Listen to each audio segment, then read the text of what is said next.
Yang terhormat Master Pendidikan Profesional Communicator Bapak Ponijan Riau, kemudian tuan-tuan, puan-puan, peserta pendidikan profesional communicator yang budiman, selamat pagi. Salam Pancasila. Salam Pancasila. Saudara-saudara,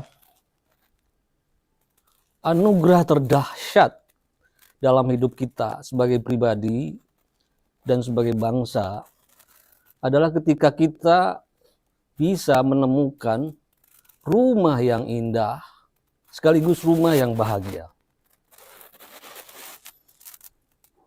Ada lirik lagu dari Cornel Simanjuntak, judul lagunya Tanah Airku, Tanah Tumpah Darahku.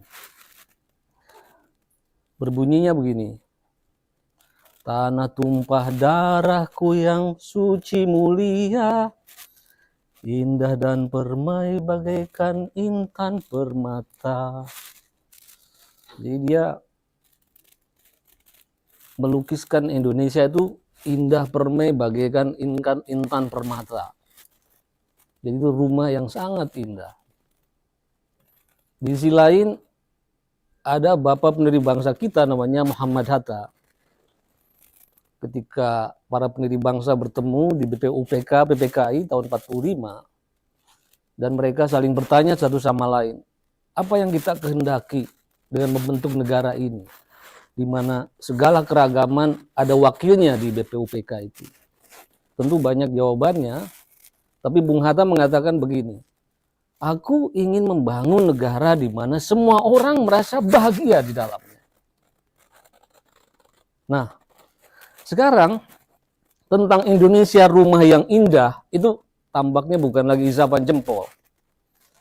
Selama bertahun-tahun, kurang lebih sekitar 3 tahun berturut-turut, ada satu lembaga Money UK di Inggris, satu lembaga yang memberikan pemeringkatan atas destinasi turisme di dunia, menobatkan Indonesia itu sebagai negara yang paling cantik di dunia, ya, dari segi keindahan alamnya. Jadi yang pertama Indonesia, kedua New Zealand, ketiga adalah Colombia. Kalau kita pakai lembaga pemeringkatan lain, Indonesia tidak pernah keluar dari 5 negara terindah di muka bumi dari lembaga pemeringkatan apapun. Itu sesuatu yang patut kita syukuri dan penting juga untuk membuat kita merasa percaya diri, karena selama ini kita selalu melihat rumput tetangga selalu lebih hijau dari kita, sehingga kita tidak merasa apa perlunya kita bersyukur terlahir di negeri ini gitu. Tetapi pertanyaan berikutnya, apakah Indonesia sebagai rumah indah itu sudah menjadi rumah bahagia bagi seluruh warga Indonesia seperti diimpikan oleh Muhammad Hatta? Itu tantangan yang masih harus kita perjuangkan. Ada banyak orang yang mengartikan kebahagiaan itu sebagai the will to pleasure, kehendak untuk bersenang-senang. Bisa makan, bisa minum, bisa rekreasi. Ya itu penting di dalam hidup gitu. Tapi kalau kebahagiaan hanya berhenti di kesenangan, sebenarnya binatang di alam raya juga menikmati pleasure ini gitu. Jadi tidak istimewa manusia di situ, karena binatang pun mencari kesenangan-kesenangan badannya ini. Ada juga orang yang mengatakan kebahagiaan itu harus kita letakkan pada the will to power, kehendak untuk berkuasa. Jadi kalau kamu makin berkuasa, makin mengendalikan yang lain, semua organisasi bahkan tidak kamu pahami, kamu kuasai juga demi berkuasa. Seolah-olah dengan begitu orang bisa bahagia. Mungkin juga. Tetapi kalau sekali lagi kita letakkan kebahagiaan pada the will to power, di rimba raya juga ada para penguasanya. Di top daripada predator, puncaknya kan ada, Raja Rimba. Jadi itu tidak membuat manusia lebih istimewa dari binatang. Nah, ada ahli psikologi namanya Viktor Frankl. Dia mengatakan kebahagiaan tertinggi pada manusia yang tidak bisa dicapai oleh hewan itu adalah pada kemampuannya untuk menemukan makna dalam hidup ini. Jadi kebermaknaan dari hidup gitu. Manusia dengan neokorteks itu membuat kalau kamu merasa hidup ini nggak ada gunanya gitu, meaningless, kosong. Orang boleh mengakumulasi kekayaan setinggi langit, punya kekuasaan begitu rupa, tapi kalau dirinya merasa empty, tidak bermakna, bisa berujung dengan bunuh diri. Itu yang menjelaskan pada kita kenapa pada puncak pencapaian material dan teknikal, dan bahkan ada banyak orang sangat terkenal, dikagumi banyak orang, populer, tapi berakhir dengan bunuh diri. Makanya untuk pertama kali dalam sejarah hidup kita sekarang, jumlah orang bunuh diri setiap tahun itu lebih besar ketimbang korban perang. Kurang lebih 1 juta manusia orang bunuh diri setiap tahun. Dan pada umumnya orang yang bunuh diri ini bukan orang yang sembarangan, yang secara material berkekurangan. Justru mereka yang secara material dan kekuasaan itu relatif tinggi, tetapi berakhir tragis dengan bunuh diri. Nah, artinya kalau kita ingin mencapai satu kebahagiaan yang lebih optimum, kebahagiaan yang lebih sejati, kita bisa peroleh manakala kita menemukan makna di dalam hidup ini. Nah, kalau kita ingin meraih makna dalam hidup, salah satu kuncinya itu apa? Kalau kita ingin meraih makna dalam hidup, karena kunci utamanya adalah kemampuan kita untuk memuliakan martabat kemanusiaan. Memuliakan martabat diri dan memuliakan martabat orang lain. Dengan kita bermartabat, itulah hidup kita merasa bermakna. Maka kalau kita selusuri seluruh ajaran-ajaran nabi-nabi agung, ajaran-ajaran agama-agama, ya, itu selalu pesan utamanya adalah misi utama agama-agama, misi suci seluruh guru-guru agung itu adalah usaha untuk memuliakan martabat manusia itu. Jadi misalnya kalau setiap agama selalu mengklaim agamanya terbaik gitu. Tapi ukuran bahwa agama kita itu terbaik pada apa? Semua ajaran agama mengatakan ajaran agama kamu itu terbaik karena kamu berhasil memuliakan, meninggikan martabat manusia. Jadi misalnya kalau orang Islam percaya pada namanya itu pewahyuan terakhir.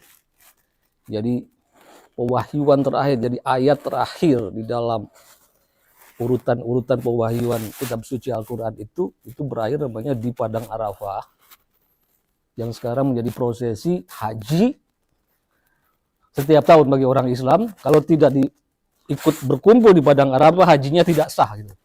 Kenapa Padang Arafah itu begitu penting? Karena di haji peristiwa Arafah itulah ayat terakhir Al-Quran itu turun, yang isinya kira-kira aku telah menyempurnakan agamaku bagimu. Tetapi kesempurnaan agama itu apa? Didahului oleh satu khutbah Nabi yang mengatakan bahwa pertama, orang-orang Arab tidak lebih mulia ketimbang orang-orang non-Arab. Itu penting. Ini namanya pars pro toto. Kenapa? Karena bagi orang tentu saja karena kitab suci Al-Quran diturunkan dalam bahasa Arab, ada tendensi orang Arab barangkali lebih hebat ketimbang kelompok non-Arab. Tapi Nabi langsung menyasar itu. Orang Arab tidak lebih mulia ketimbang orang Ajam, orang non-Arab. Kalau kita tarik ke hari ini artinya orang kulit putih tidak lebih mulia ketimbang orang kulit hitam. Orang Jawa tidak lebih mulia ketimbang orang Papua. Ya. Orang Melayu tidak lebih hebat ketimbang orang Tionghoa, dan segitunya. Seluruh manusia ini bermartabat, suci. Oleh karena itu martabatnya harus dilindungi. Nah, kemudian oleh karena itu dilanjutkan pada hari ini, aku sucikan darahmu. Jadi hak hidupnya harus dijunjung tinggi, tidak boleh dibunuh sembarangan. Kemudian hartamu, harta hak miliknya tidak boleh dirampas sembarangan. Dan kemudian marwah, harkat manusia itu sama-sama mulia, oleh karena itu tidak boleh ada diskriminasi, tidak boleh ada eksploitasi, tidak boleh ada penjajahan. Dan kemudian di ujungnya ditutup oleh satu ayat yang mengatakan barang siapa yang membunuh satu nyawa manusia seperti membunuh satu kemanusiaan. Dan barang siapa menyelamatkan satu nyawa manusia seperti menyelamatkan seluruh kemanusiaan itu. Nah, kalau ajaran Islam ini kita komparasikan dengan ajaran agama lain, kita ambillah misalnya ajaran sosial gereja. Ajaran sosial gereja pertama itu apa? Menghormati martabat manusia. Ya. Dalam rangka menghormati martabat manusia ini kemudian kita harus menjalin solidaritas dengan seluruh warga bumi. Kemudian kita juga harus mengembangkan kebajikan hidup bersama. Harus memberikan prioritas perhatian pada mereka yang kurang beruntung. Dan kemudian kita harus menghormati semesta ciptaan sebagai rumah bersama. Kalau kita lanjutkan dengan ajaran Buddha, apalagi? Dasar ontologis, ya. Dasar eksistensi dari ajaran Buddha itu pertama-tama kan justru bagaimana Sang Buddha sangat tersentuh oleh penderitaan manusia. Orang-orang miskin, orang-orang sakit, orang-orang jompo, orang-orang yang harkatnya kemudian barangkali direndahkan. Dan dia menyapa seluruh orang-orang derita yang termarginalkan ini dengan semua diajak untuk mengalami kebahagiaan bersama. Makanya doanya kan kalau dalam Buddha, semoga semua makhluk bahagia. Saya bisa melanjutkan sebenarnya ajaran-ajaran lain, tapi waktunya nanti habis. Tapi singkat kata, kemuliaan keagamaan itu dibuktikan dari kesanggupan kita untuk meningkatkan martabat kita sendiri dan menghormati martabat orang lain. Kamu jangan pernah bilang agamamu paling hebat kalau perilakumu itu tidak menunjukkan tanda-tanda respek, menjunjung tinggi martabat dirimu dan orang lain. Seluruhnya harus dilihat dari laku hidupnya. Oke. Konsekuensi dari masalah ini kemudian melahirkan satu pertanyaan berikut.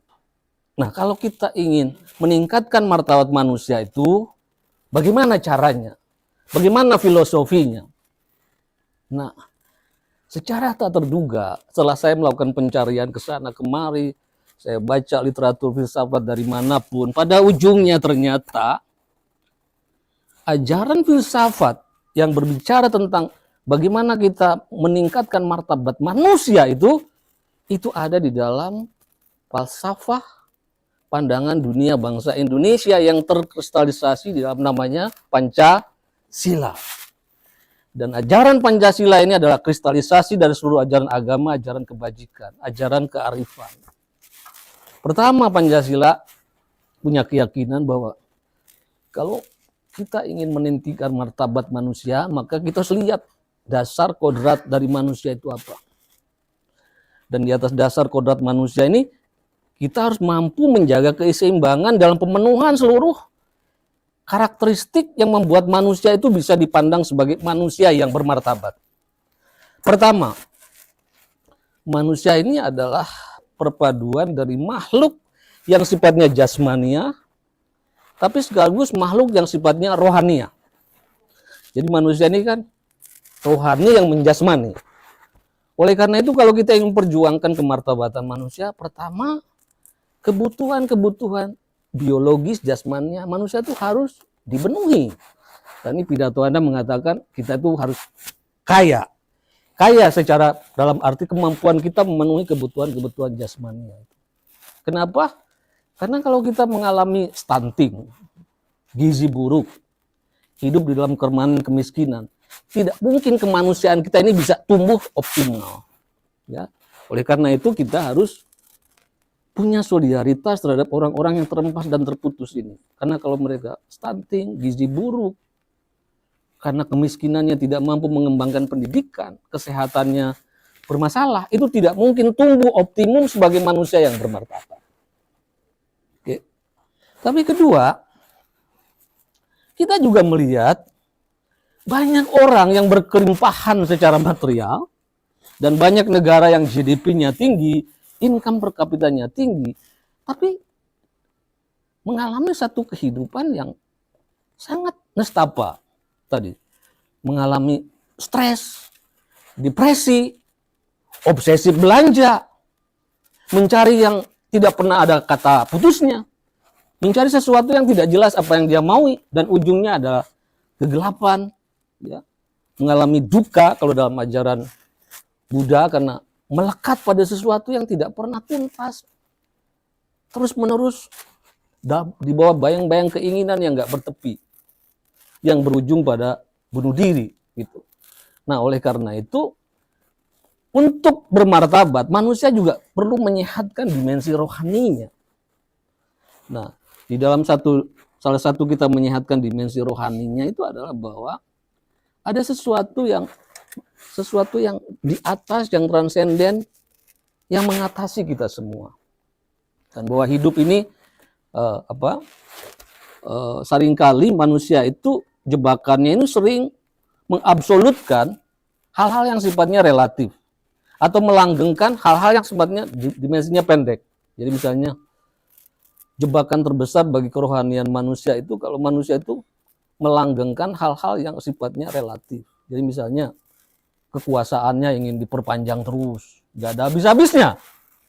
Hartanya ingin diakumulasi terus-menerus, seolah-olah itulah topangan keabadian gitu. Tapi sejarah umat manusia menunjukkan kalau manusia terjebak memberhalakan sesuatu yang relatif, mengabsolutkan sesuatu yang relatif, ujungnya adalah kejatuhan. Gitu. Ya. Dan kedua, dengan terang ya rohani itu juga kita harus melihat bahwa di balik fenomena lahiriah ini gitu, bahwa kemungkinan manusia itu lebih luas ketimbang perhitungan di atas kertas. Oleh karena itu kalau kamu merasa berjuang ini seperti tidak ada jalan keluar untuk mengatasi masalah, jangan pernah ya cepat-cepat putus asa. Kamu terus berjuang dengan penuh keyakinan, optimisme, nanti semesta ini tidak kekurangan akal untuk memenuhi apa yang kita inginkan itu. Makanya dengan keimanan dan keyakinan ini bisa melahirkan apa yang disebut dengan law of attraction, hukum daya tarik. Jadi orang yang penuh keyakinan dengan tingkat kerohanian yang punya terbukaan pada sesuatu yang luhur, selalu hidup dengan penuh optimisme. Bahwa di balik ujian itu selalu ada kemungkinan untuk merealisasikan apa yang kita impikan. Oleh karena itu, kita tidak pernah gelap dan kita tidak pernah punya pesimisme. Kita selalu punya harapan bahwa kalau kita berjuang, semesta akan mendukung. Ya, itu namanya law of attraction. Makanya kalau kata Yesus Kristus, kalau kamu yakin bisa berdiri, berjalan di atas air, semesta akan membuat dirimu bisa berjalan di atas air. Nah, itulah kenapa kerohanian ini penting kita sehatkan. Nah, kedua, kalau kita ingin meninggikan martabat manusia adalah manusia itu harus dipenuhi ya keseimbangannya antara manusia sebagai makhluk individu dan sekaligus makhluk sosial. Setiap pribadi itu perwujudan istimewa dari semesta.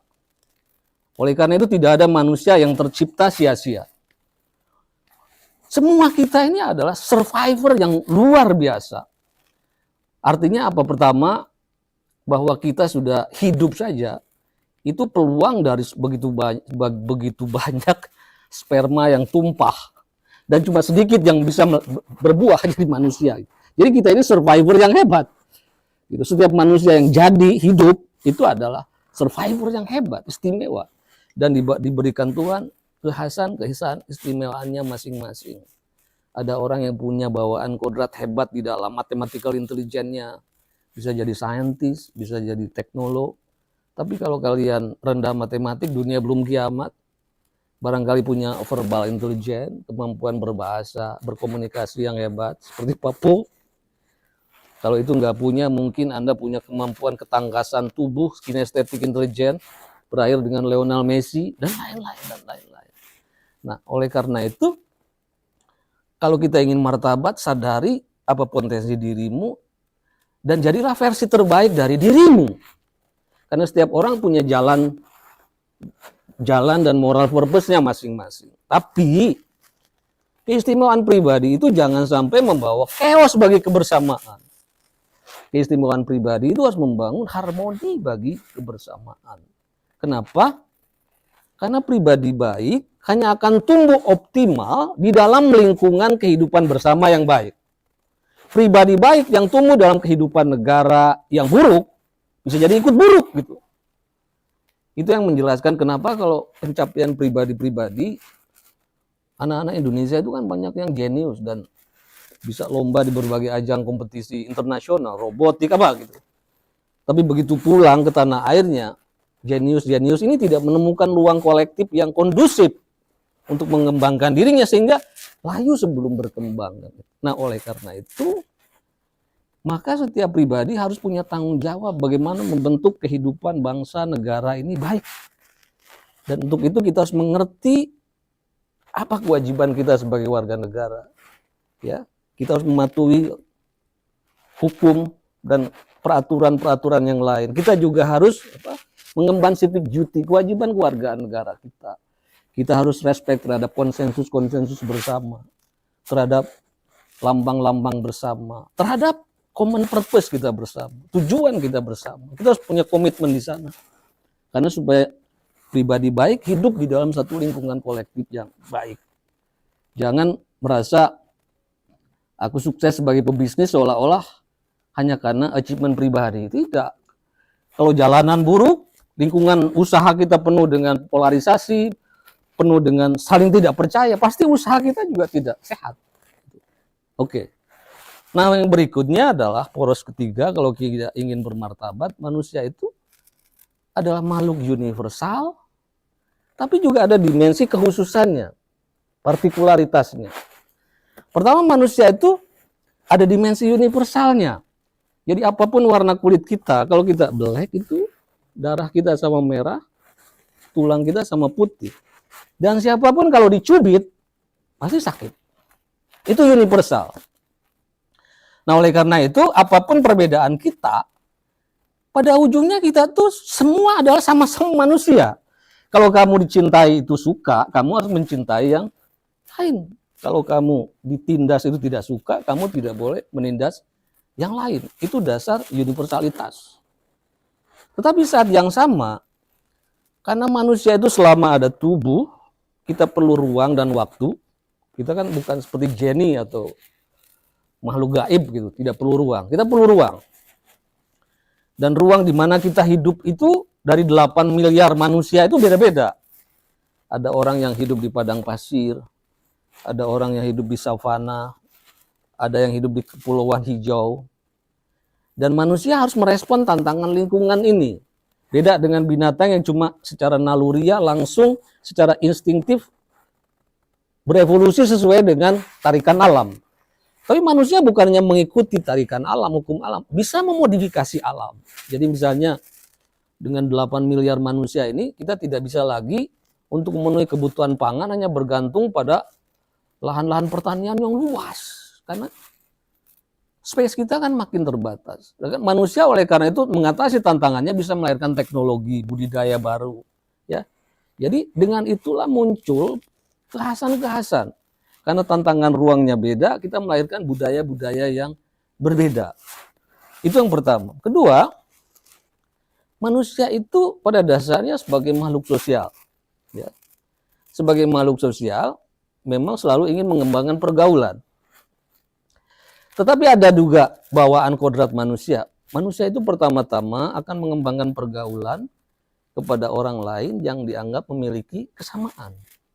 Itu naluri loh.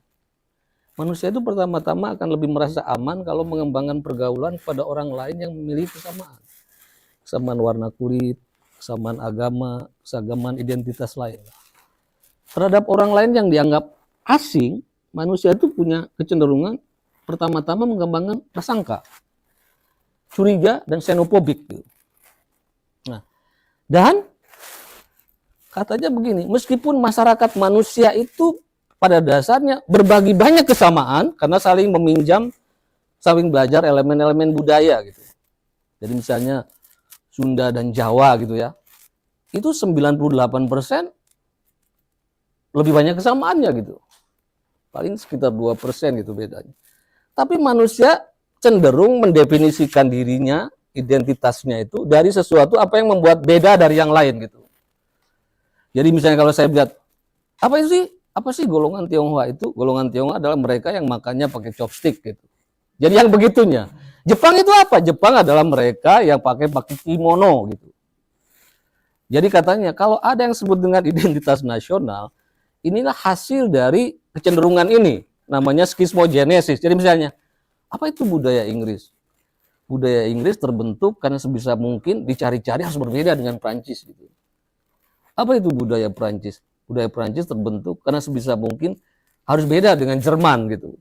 Jadi the tip of the iceberg-nya gitu. Artinya apa? Itu sudah bawaan kita, pada akhirnya manusia itu akan mengembangkan berbagai kelompok-kelompok identitas yang beragam. Dan oleh karena itu, kalaupun kita membentuk satu bangsa, namanya bangsa Indonesia, jangan pernah punya imajinasi bahwa bangsa Indonesia ini seragam. Di bawah bangsa Indonesia ini masih akan kita temukan bermacam-macam kelompok identitas. Bukan hanya yang terjadi perbedaan antar agama, bahkan di dalam agama pun masih akan terdapat berbagai denominasi kelompok-kelompok. Dan itu adalah fakta kemanusiaan gitu. Nah, oleh karena itu kalau kita menghadapi ini bagaimana? Pertama, kita harus respect terhadap perbedaan. Karena itu memang kenyataan realitas kemanusiaan kita. Ya, kita harus menghormati perbedaan itu. Tetapi tadi manusia kan ada dimensi universalnya. Apapun perbedaan-perbedaan itu tidak harus membuat kita itu menegasikan yang lain, menjajah yang lain, mendehumanisasikan yang lain. Oleh karena itu kita juga harus memiliki kesanggupan untuk mencari tautan-tautan persamaan di antara perbedaan-perbedaan itu.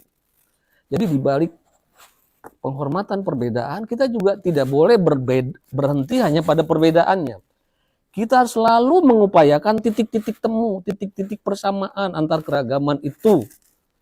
Sehingga kemudian kita bisa menemukan prinsip-prinsip di balik perbedaan ini, prinsip-prinsip kemartabatan manusia itu tetap kita hargai. Nah, itulah yang disebut dengan Bhinneka Tunggal Ika. Di satu sisi kita respect terhadap perbedaan, tapi masing-masing identitas jangan hanya hidup di dalam kepompong identitas masing-masing aja. Umat Buddha jangan hanya bergaul sesama Buddha aja, yang Islam dengan sama Islam. Kita harus memperluas ruang-ruang konektivitas, ruang-ruang inklusi, ruang-ruang pergaulan. Kenapa itu penting?